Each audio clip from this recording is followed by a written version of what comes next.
গণপিটুনিতে নিহত হয়েছেন চলচ্চিত্র প্রযোজক সেলিম খান ও তার ছেলে চিত্রনায়ক শান্ত খান। ৫ আগস্ট শেখ হাসিনা পদত্যাগ করার পর নিজ এলাকা থেকে পালিয়ে যাওয়ার সময় এই মর্মান্তিক ঘটনা ঘটে।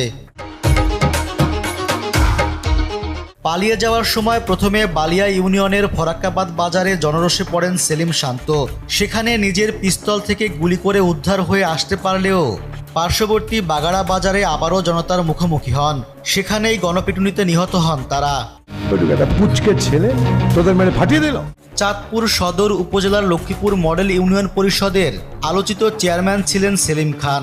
আওয়ামী লীগ সরকারের আমলে তিনি চাঁদপুর নৌসীমানায় পদ্মা মেঘনা নদীতে শত শত ড্রেজার দিয়ে অবৈধভাবে বালু উত্তোলন করে কোটি কোটি টাকার মালিক হন।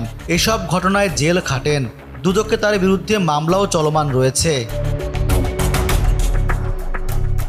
সেলিম খান শাপলা মিডিয়া নামে একটি চলচ্চিত্র প্রযোজনা প্রতিষ্ঠান করেন।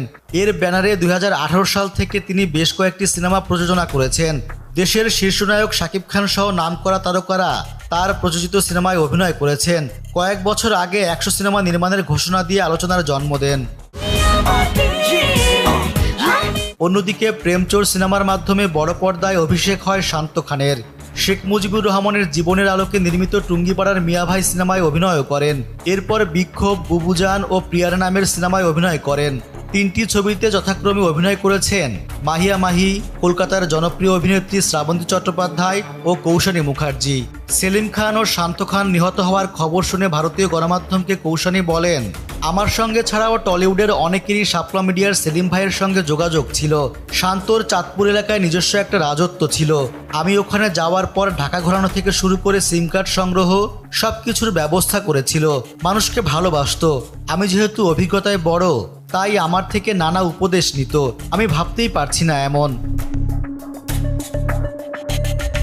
দেশের চলচ্চিত্র সংশ্লিষ্ট অনেকেই সেলিম খান ও শান্ত খানের নিহতের ঘটনায় সামাজিক মাধ্যমে শোক প্রকাশ করছেন।